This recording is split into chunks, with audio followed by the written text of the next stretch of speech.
Hello everyone, আবার একটা নতুন ভিডিওতে তোমাদের অনেক অনেক স্বাগত। আশা করি তোমরা সবাই খুব ভালো আছো, আমিও খুব ভালো আছি। তো দিনটা ছিল রথযাত্রার দিন, একটা খুব শুভ দিন। সেদিন আমার একটা মেকআপের বুকিং ছিল রাইস সেরিমনি উপলক্ষে। তো আমি তাড়াতাড়ি রেডি হয়ে টাইমে পৌঁছে যাই আমার লোকেশনে। লোকেশন ছিল শালগাড়া, আমার বাড়ির খুবই কাছে।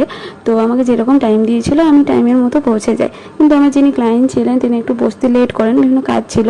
তো আমি সাজানোর জন্য খুবই কম সময় পেয়েছিলাম, যেটুকু সময় পেয়েছিলাম সেটুকুর মধ্যেও অনেক ডিস্টারবেন্স ফেস করতে হয়েছিল। বাড়িতে অনেক লোক গেস্ট আসছিলেন, তারপর যিনি আমার ক্লায়েন্ট ছিলেন তাকে বারবার উঠে যেতে হয়েছিল। তো দেখো আমি বলতে বলতে আমি পৌঁছে গেছি আমার লোকেশনে।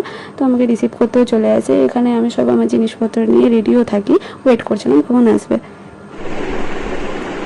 বলো তুমি কীরকম চাইছো?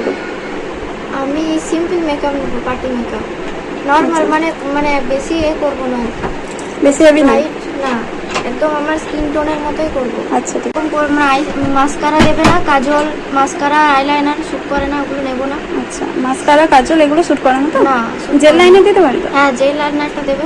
আচ্ছা ঠিক আছে, আই শ্যাডোটাও নেবো। ঠিক আছে।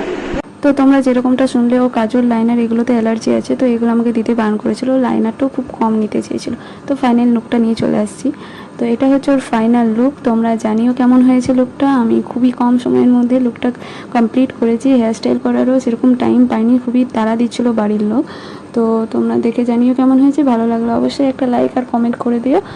আর যারা যারা বুক করতে চাইছো, আমি ক্যাপশনে আমার নাম্বার দিয়ে দেবো, তোমরা কন্ট্যাক্ট করতে পারো। দেখা হচ্ছে নেক্সট ভিডিওতে।